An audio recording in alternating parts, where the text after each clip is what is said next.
This is Plant-Based Briefing, Healing Autoimmune Disease with Supermarket Foods, Part 1 by Brooke Goldner, MD at nutritionstudies.org.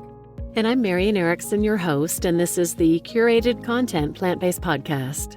I'm a voiceover artist, and I started this podcast to share some of this amazing content that's out there. I do the research and curating for you because there's so much information it can almost be overwhelming. And you can listen while you're doing other things, when you're commuting, if you're out for a run, walking the dog, or getting things done around your home. You can be educating yourself at the same time.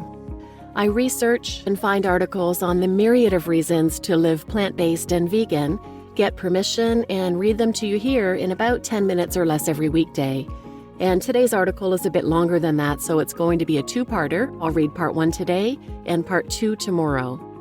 It's written by Dr. Brooke Goldner. She's a board-certified physician who developed a nutrition-based treatment for her own autoimmune disease, lupus. She has an amazing healing and recovery story, and she has now turned that into her life's work, where she's helping countless people heal themselves from their own autoimmune diseases. You can find out more about her at goodbyelupus.com, and this article she has written for the Colin Campbell Center for Nutrition Studies, which is a nonprofit whose mission is to promote optimal nutrition through science-based education, advocacy, and research. They empower individuals and health professionals aiming to improve personal, public, and environmental health. It was established to extend the impact of Dr. Campbell's life-changing research findings. He's co-author of the best-selling book, The China Study, which you may have read or heard of. So now let's get to today's plant-based briefing. Healing Autoimmune Disease with Supermarket Foods, Part 1 by Brooke Goldner, MD at nutritionstudies.org. This article series is dedicated to helping you heal from autoimmune disease or any inflammatory illness with supermarket foods. Why do we get sick? Genetics versus environment. I was taught in medical school that your genetics are the greatest factor in determining whether or not you get sick.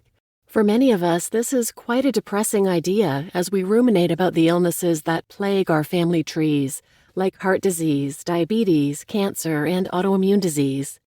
If that were true, we would be totally helpless to affect our own health, like being dealt a hand of cards that we couldn't trade in.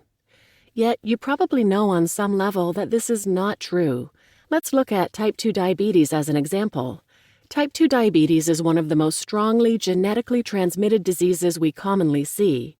It is not unusual to know an entire family where most people have this awful disease: grandparents, parents, children, aunts, uncles, etc.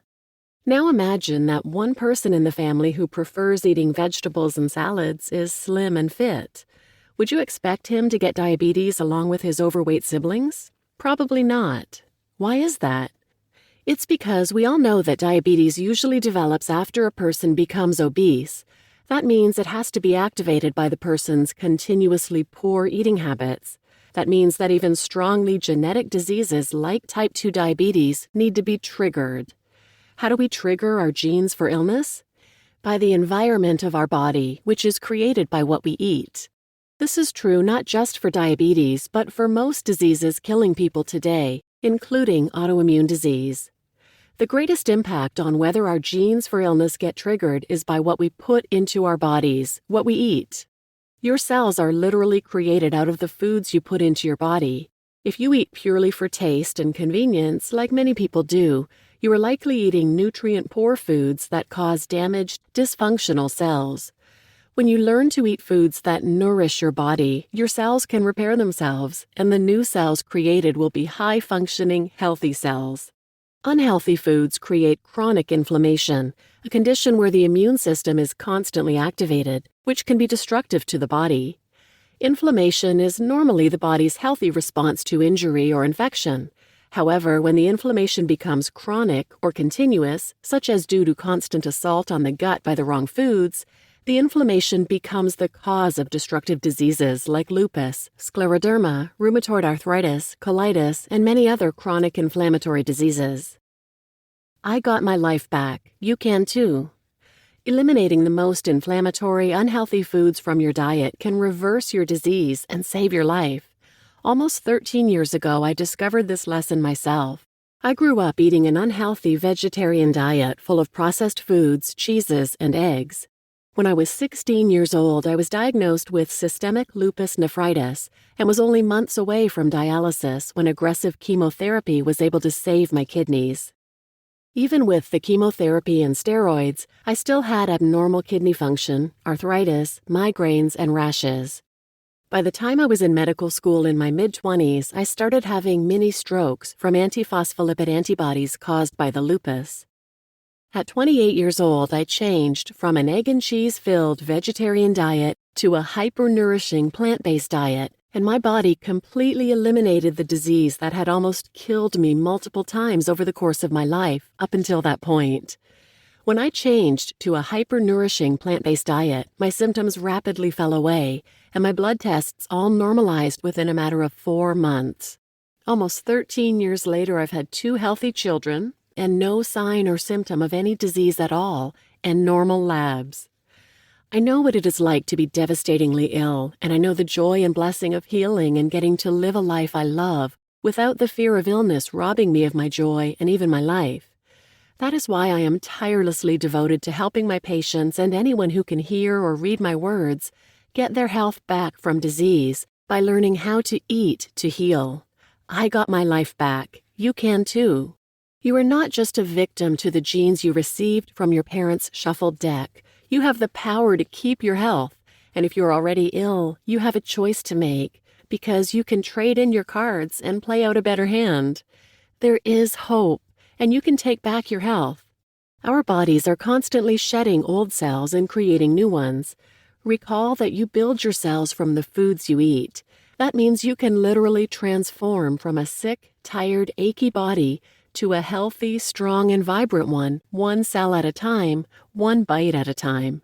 You are building your next body by the mouthful. You can get healthy one step at a time. In my book, Goodbye Lupus, I teach in detail how the 6 steps to reversing autoimmune disease with supermarket foods saved my life.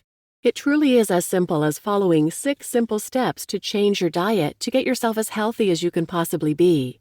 If you are super motivated and prefer a sprint over long-distance running, you can take on all 6 steps and change your diet all at once. If you have difficulty embracing too much change at once, you can take this one step at a time. Choose the path that will lead you to success. Because being successful at this is what matters most. The worst thing that can happen is you feel like a failure and give up. You can do this. Take it at your pace. A great place to start is by eliminating the foods that are causing your illness. The first 3 steps to healing with supermarket foods focus on the foods that cause chronic inflammation, which leads to chronic disease. These are the foods to be eliminated if you want to create maximal health. If you don't eliminate these foods, you will continue to contribute to the cause of your illness, even if you eat more healing foods.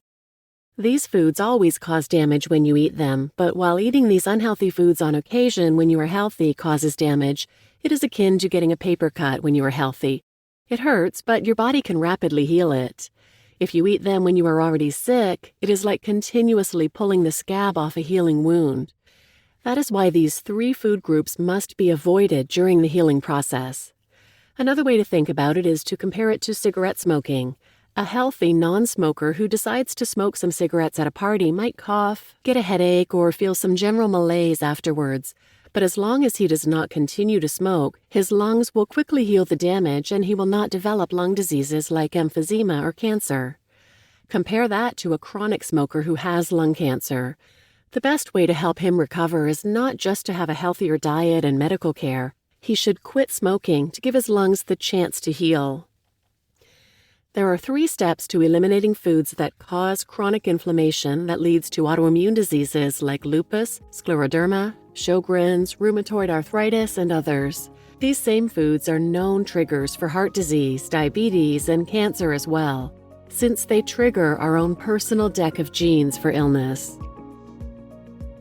You just listened to Healing Autoimmune Disease with Supermarket Foods, Part 1, by Brooke Goldner, MD, at nutritionstudies.org.